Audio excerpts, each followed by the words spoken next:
we'll go ahead and get started just to be respectful of everybody's time. So thank you all so much for being here with us today. We are so excited to have Bri Dimit, who is a storytelling musician and speaker. She is going to be here to talk about epilepsy and her journey and her story when it comes to life experiences with epilepsy. November is Epilepsy Awareness Month, and so this is something that we're really excited to be able to share with you. I will give you just a quick rundown of some information before we get started, just to make sure that we all kind of know what the plan is and we're good to go. My name is Vicky Layman. I am the Community Engagement Specialist with Child Care Answers. Child Care Answers is the local child care resource and referral agency for Hamilton, Hendricks, and Marion counties. We aim to assure the highest level of early childhood education for children in Central Indiana. And to achieve this, we support families, community agencies and businesses, and child care professionals. We also love working with other people in our community to bring specialized workshops and presentations, which is why we're so happy to have Bri here with us today. So I want to let everybody know, like I said, we are recording this workshop, this presentation opportunity, and we will be sharing the recording with you via email in a follow-up in the next week or so. So you will receive the recording. All attendees enter the workshop with their video off and muted. We ask that you stay muted so that we don't have any feedback or anything like that. If you want to turn your camera on, feel free to do so. There's also the chat box, so if you have any questions, that's a great place to put them. I will be monitoring the chat box for Bri. So if you have any questions throughout the presentation, feel free to toss them in the chat box. And then at the end, I also know that Bri will leave time for people to ask additional questions, to unmute and ask anything that you have for follow-up. And then at the very end, I will pull up some poll questions, just a few poll questions that are pretty general about the information and how you prefer to receive information in the future, and just different general questions like that. So thank you all so much for being here with us today. And I'm going to hand things off to my friend, Bri Dimit. Thank you. Thank you so much, Vicky. I want to start by saying just thank you so much to Child Care Answers for providing this platform for me to share my story. I feel very thankful. My name is Bri Dimit, and I am a storytelling musician and speaker based out of Indianapolis, Indiana. And as a storytelling musician, I actually interview people in the community based on their life experiences and share those through my music on all digital platforms. So on Spotify, Apple Music, Amazon Music. So I am so used to sharing other stories. So I feel very privileged to share mine today. So thank you. Thank you so much. And today I get to talk to you about epilepsy and what it was like growing up with epilepsy, what it's like living with epilepsy. And yeah, I'm excited. So before we get started though, I would like if you all can grab a piece of paper or a notebook and a writing utensil. I know I didn't send anything out ahead of time or anything, but if you need to go run, I'll give you about a minute to just write down any quotes or words that you were ever told as a child or recently that were hurtful or painful in any way. So I'll give about 45 seconds to a minute to just kind of write those down, and I will do that with you as well.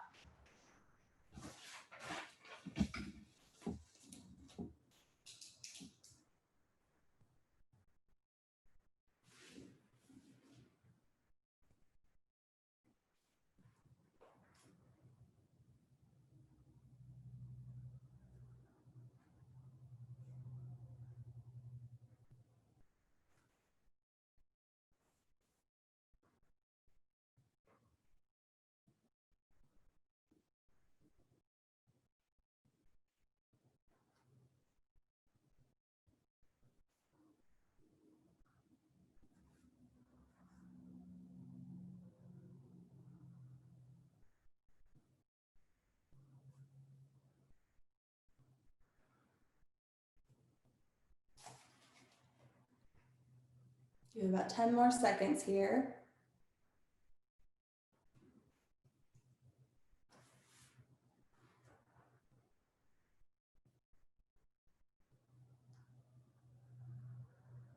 All right, now go ahead and take that piece of paper and just kind of set it off to the side for now, and we'll worry about that later. So, epilepsy. What is epilepsy? Well, epilepsy is a neurological disorder associated with abnormal electrical activity in the brain. Typically, someone who is diagnosed with epilepsy has an experience with seizures. Not all, but most experience seizures, which is a sudden uncontrolled electrical disturbance in the brain. Now, if you experience seizures, you also probably experience auras, which auras are essentially a warning signal or a trigger prior to having a seizure. Now, auras are still actually considered seizures as well, but it's just a more milder scale. The biggest thing with epilepsy is there is no cure. It is only treatable. And it is very unique to you, right? You can get epilepsy from a wide range of ages at any point in time in your life, but epilepsy truly looks different for everyone. So I'm going to be focusing today on really talking about my story and my personal experiences with epilepsy and what I know about epilepsy, but that is not me speaking for everyone. So I just want to keep that in mind. There are 3 forms of epilepsy. So there is generalized epilepsy, focal, and unknown onset. Generalized affects all parts of your brain. So this is what most of us think of, most people think of when you say seizures, right? It's more larger muscle movements and contractions and typically loss of consciousness. But that's not the most common type of seizure. Focal seizures is what's actually most common. And these are the types of seizures that I experienced more frequently.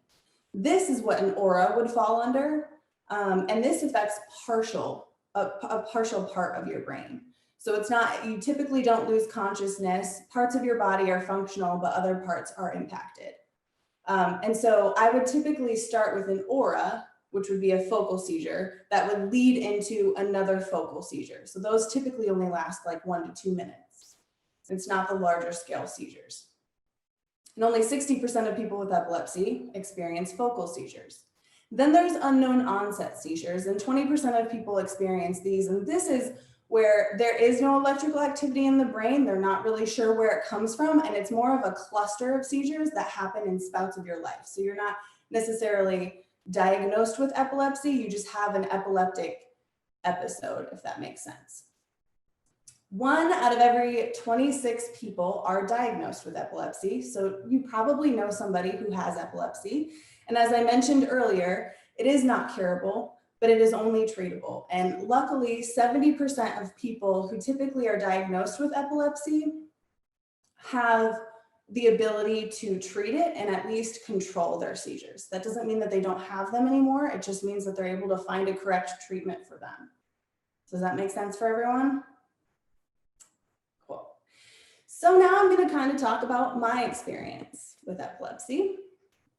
I was 5 years old and I woke up one morning and was eating a bowl of Fruit Loops. And I was sitting at the breakfast table with my parents and my sister, and I take a spoonful and then all of it comes out. And my dad just looks at me and is like, "Stop playing with your food." And I just continue. So then finally my mom's like, "Bri, did you hear your father? You're showing us that you're done. Please go take your bowl to the sink."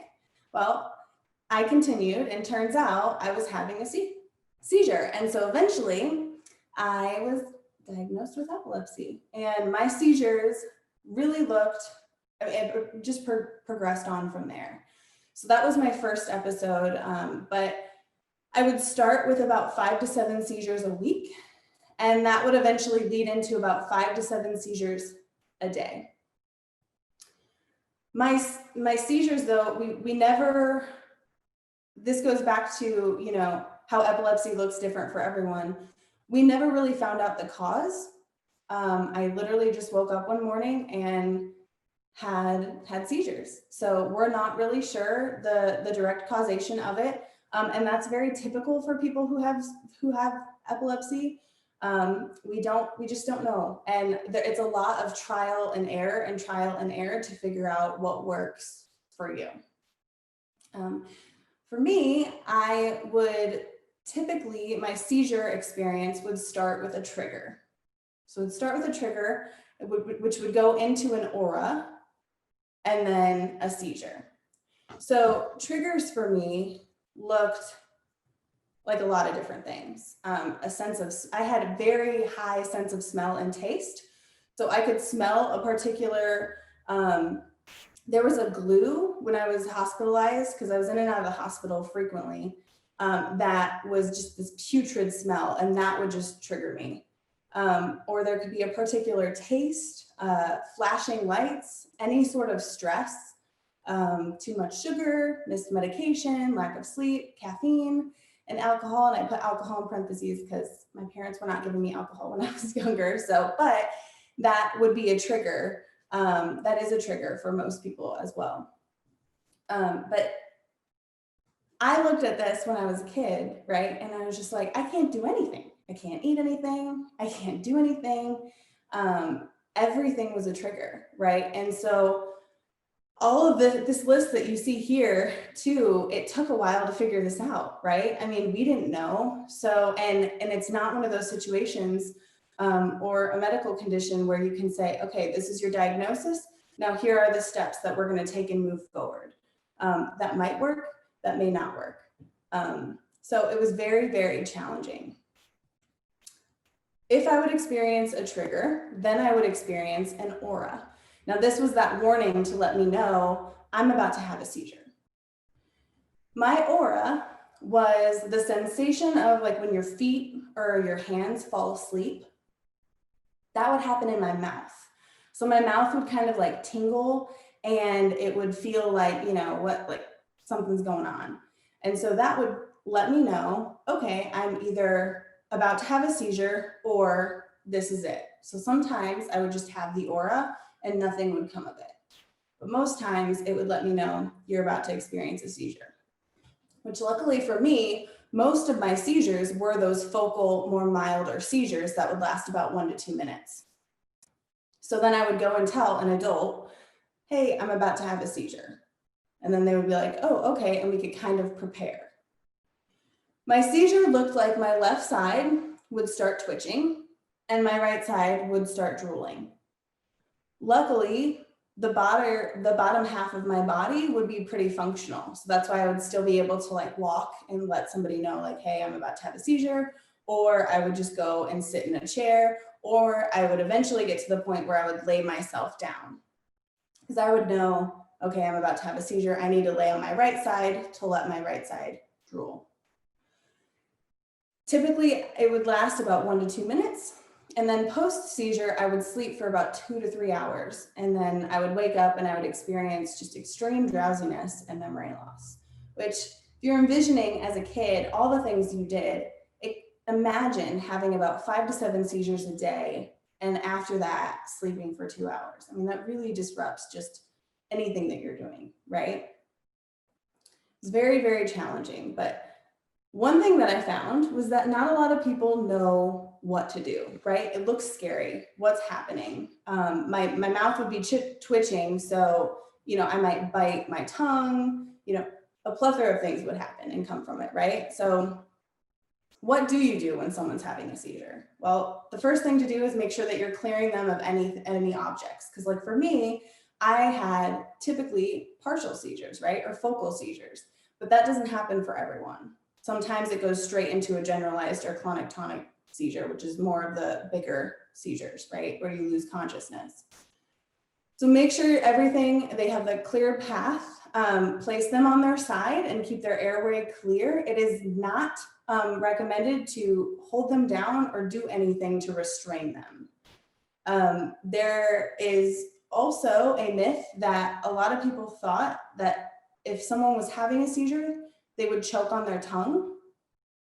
That is a myth. That does not happen. And so people used to put a spoon in their mouth to ensure that they wouldn't choke on anything. And it is important not to put anything in their mouth. Then once you're aware that someone's having a seizure, it's really important to time it. Very, very important to time it. And we'll talk about a little bit later why, but if it gets past 5 minutes, that's when you should be calling 911. And then once the seizure is complete, it's very important to just be very comforting and understanding to that person. Typically, if someone has epilepsy and it's not an unknown onset seizure and they are diagnosed with epilepsy, they have, an educational necklace. I would have like a first aid necklace or a wristband that would instruct like what to do for me specifically. So it might include like lay her on her right side because we knew that I would drool from my right side. And so it would be a little bit more information for you. So that's something that you can also look for if you experience someone who is having a seizure. But again, it looks so different for everyone. So it's really important just to be there for that person and to time that seizure. So why is timing so important?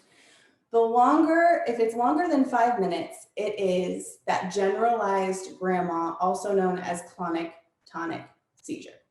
Now this is when it's an emergency, because what's actually happening in the brain is you're losing your consciousness, right? And it's taking on its own path, essentially. So sometimes I would experience a focal seizure is how it would start out. It would partially impact me. And then after a while, I would become unconscious and I would go into a state of grandma.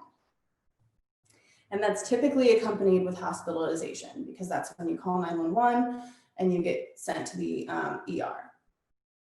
Does that make sense? And that's also, like we talked about earlier, what most people associate, or oftentimes what you see in the movies, where like your whole body is shaking and they're completely unconscious of what's happening.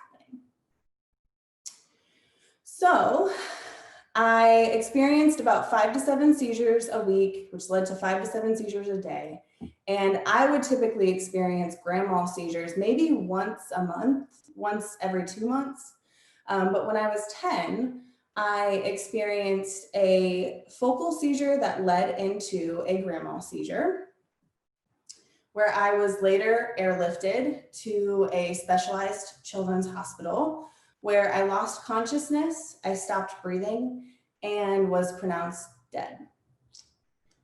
This was, obviously, it's a happy ending because I'm here with you today, but this is very common as well. And it typically doesn't always end with a happy ending of being able to revive that person. Now, still to this day, doctors don't understand why that happened. There's still research on that's happening, and they also don't know how I survived it.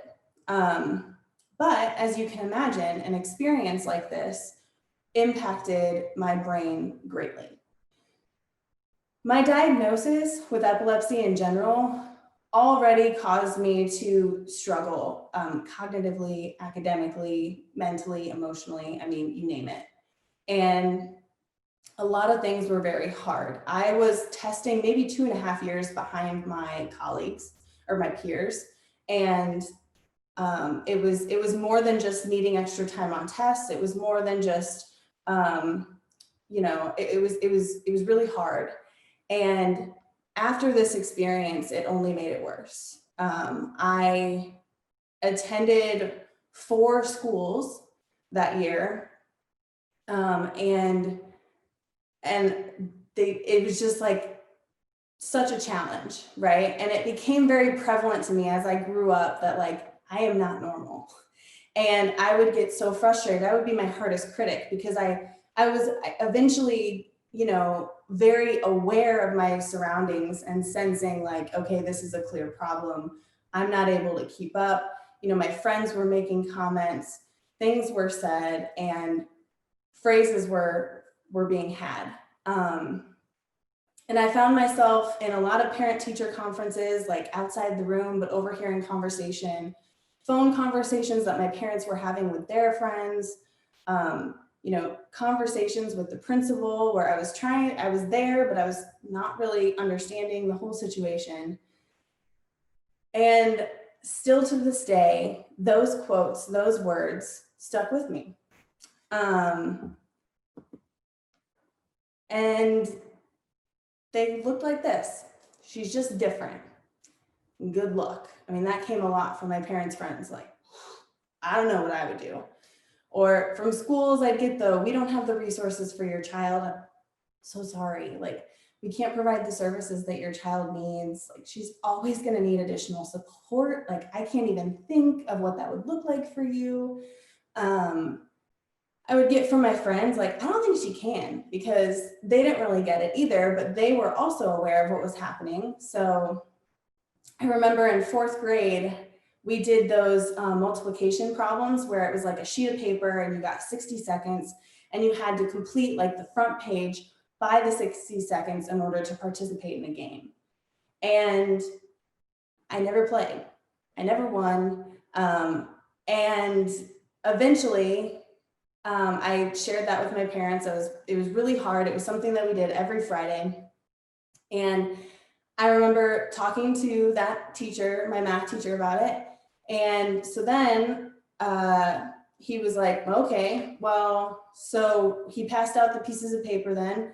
And then he came up to my desk, flipped my piece of paper over and just X'd out half of it and was like, okay, there, you only have to do that. Which then, as you can imagine, it's like social suicide, right? So I'm sitting there like, my friends are around me like, wait a minute, like, why does she only have to do half of it, right?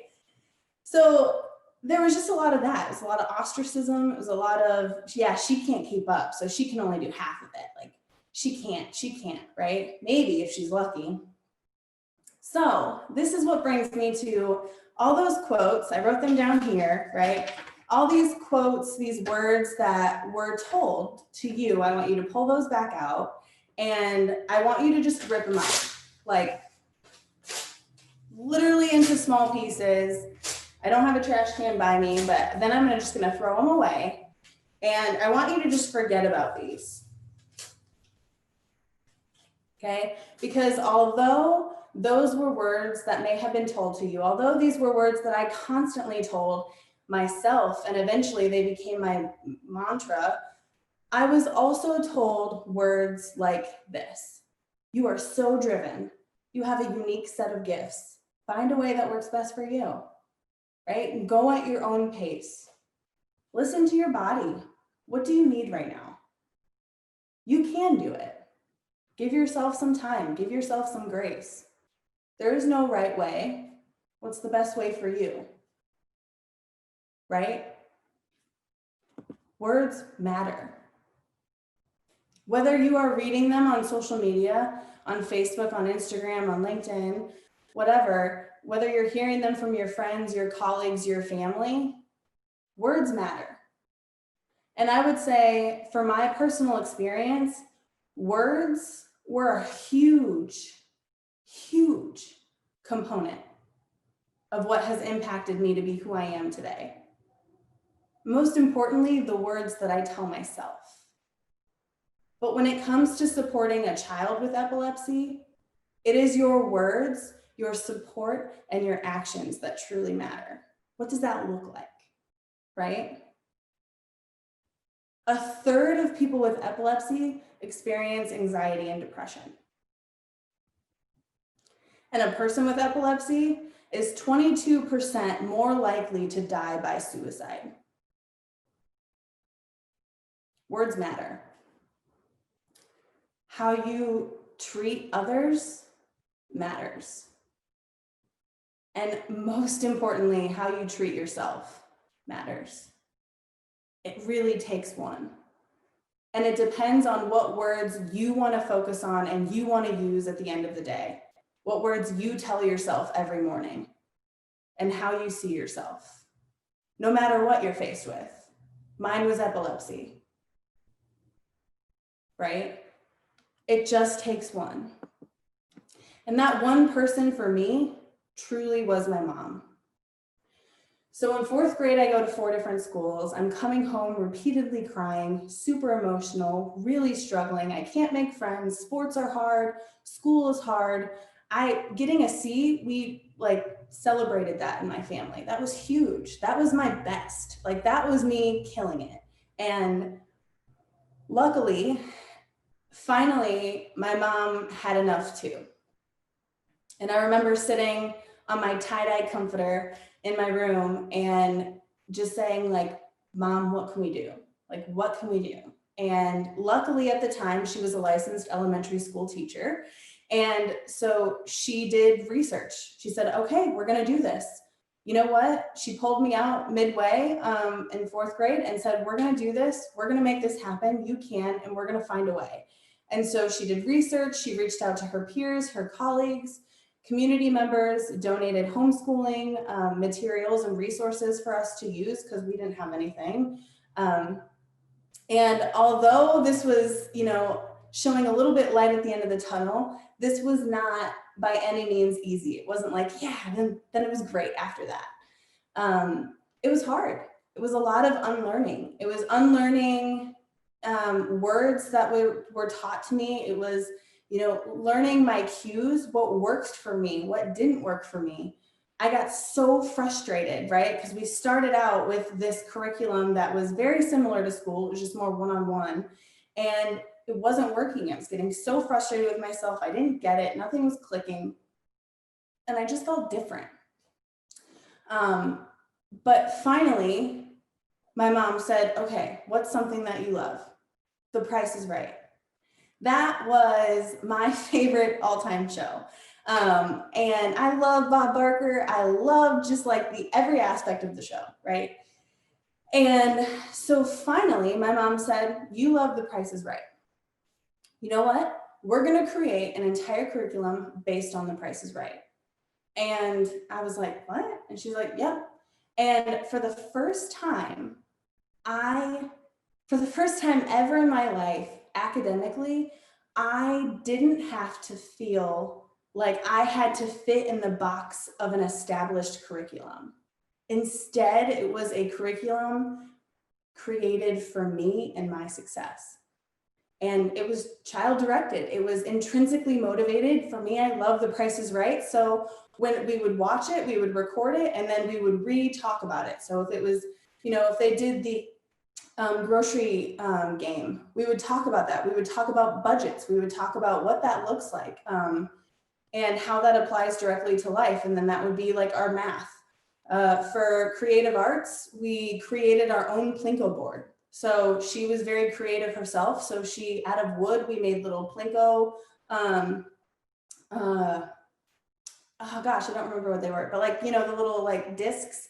And we made our own like pegboard, and we would make a game out of it, and we would make it into math, and we would make it, you know, it was skill sets that clicked because I love The Price is Right. So I'd be like, okay, so that was the connection. Instead of me trying to sit down with a bunch of worksheets, pieces of paper that were not clicking in my brain.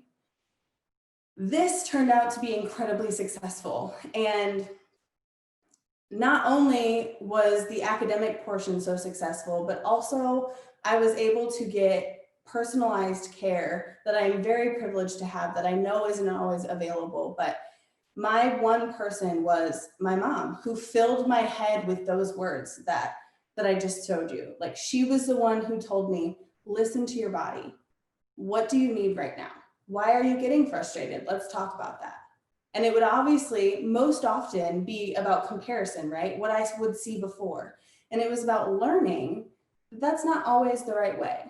That the way to get to number 4 isn't always 2 + 2. It can be 3 + 1. It can be 0 + 4. It can look different, very different, right?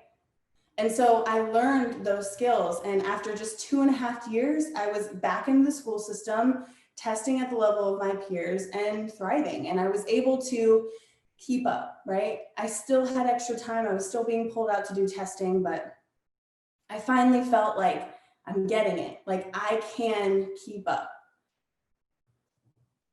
Just after I got into the school system, unfortunately, my mom passed away due to a rare liver cancer.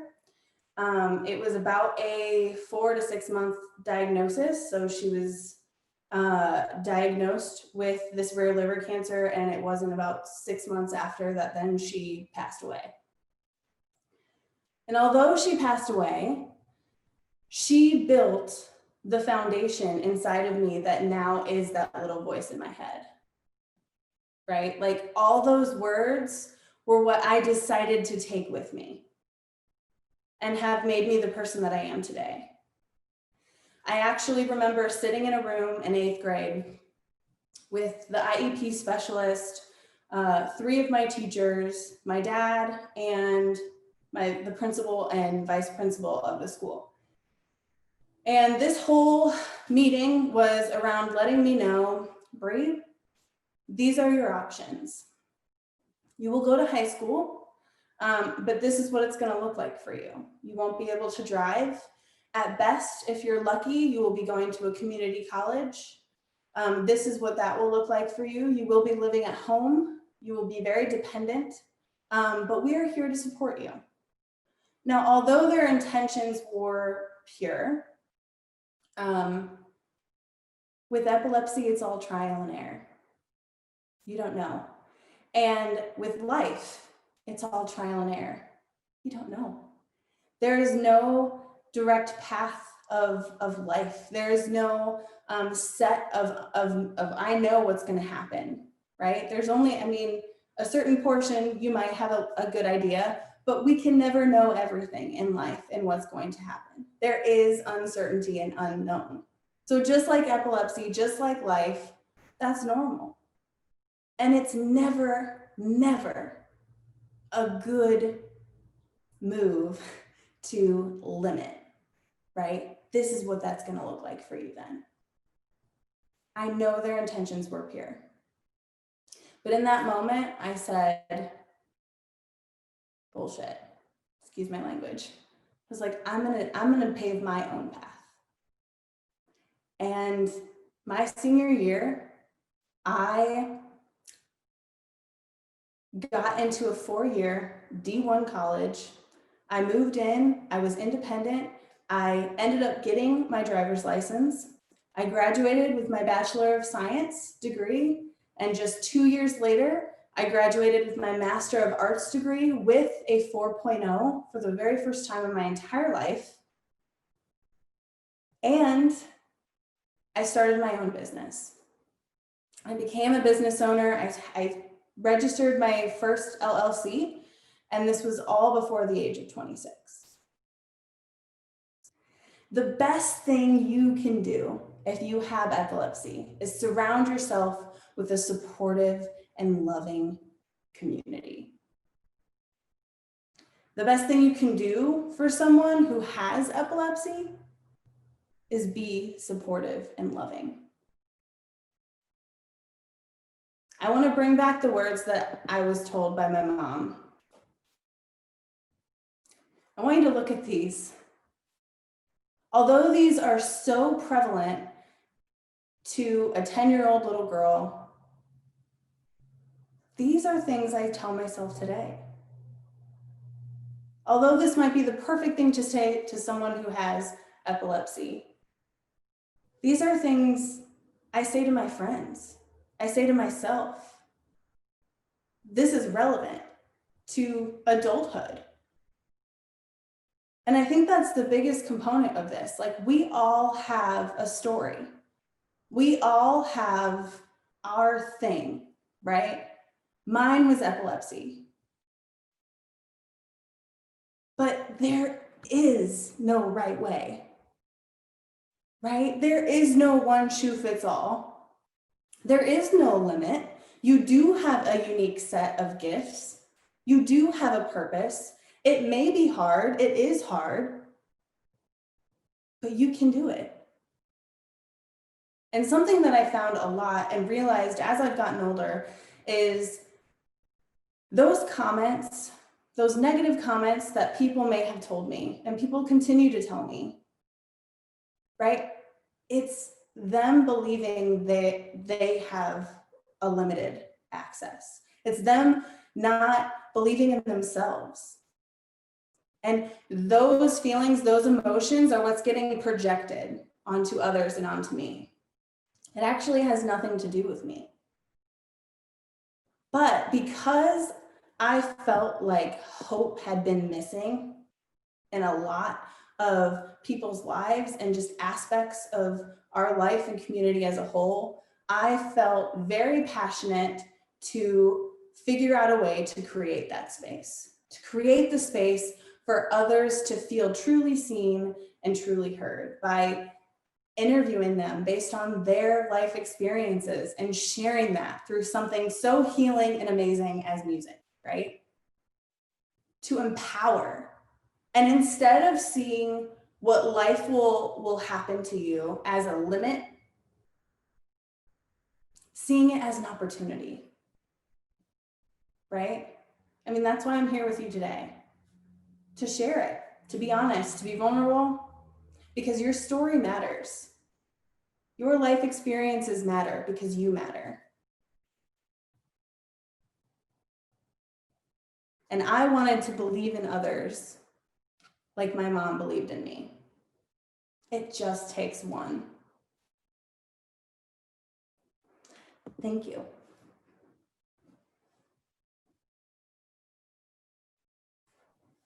Wow, Bri, thank you so much. That was awesome. And I am so excited that you were able to share your story. I'm so excited that I got to hear your story. And I'm just really excited that you were willing to share this information. What a powerful story that you have. And your message is fantastic. And your story matters. You matter. I think that being that person for a lot of people is huge. And I think you're right. You know, it's easy for people to hear things that might tear them down, but to be that person who builds them up is really, truly incredible. So thank you so much for sharing. I will open it up for questions. Does anybody have any questions or any comments or anything? You can put them in the chat box, or you can feel free to unmute and share if you have any questions or any feedback or anything like that.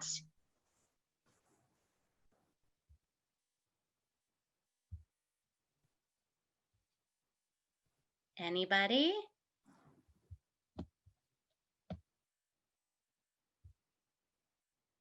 Bri, can you see the chat?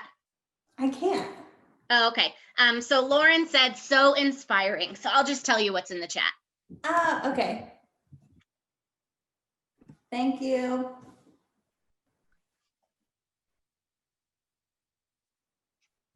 Okay, while you guys are thinking about questions, I am going to launch a poll really quickly. It's just like an end of workshop. How likely are you to attend another webinar? How likely are you to attend a face-to-face or in person? How do you like to receive information? So I'm going to launch that. And if you can go through and vote, please, that would be super helpful.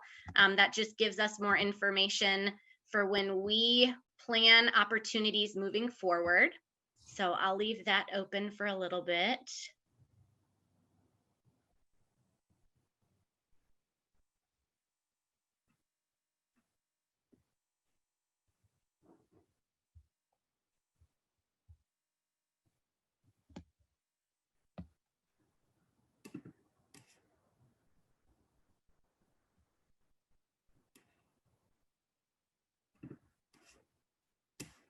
Bri, we have somebody else who put something in the chat.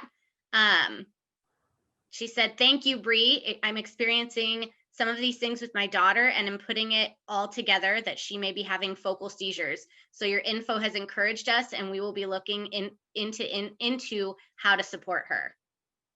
Amazing. Yeah. I mean, really, I think your support, you're probably doing like just the fact that you care in general, I think is huge. So, and if you have any questions at all, please feel free to reach out to me. I can put my, find the chat here. I can put my email here. And if you have any questions at all, I'd be more than happy to share more information if anything comes up after this.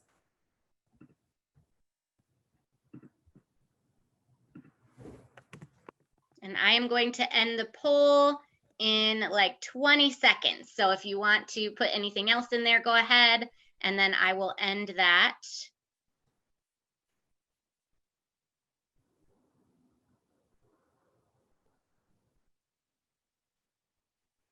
Okay, ending the poll. All right, Bri, did you put your info in the chat box? Yes. Okay. Oh, there it is. So I guess that is all we have for today. I'll put my info in here too, just in case you have any follow-up questions or you need anything else, or you want to get connected to Bri and you weren't able to get her email address today, or you have any follow-up or anything else. So that's my email address. So if you have any questions or you want to follow up, please just let us know. Bri, thank you again so much for being here. Thank you for sharing your story. How amazing, how powerful. You are a rock star. Thank you so much. Thank you to everybody who was here today. Thank you so much for participating. You will receive a follow-up email. And I hope you all have a great rest of your Monday. Thank you so much, Vicky, and all Yes, of those thank you. Thank you. Thank you.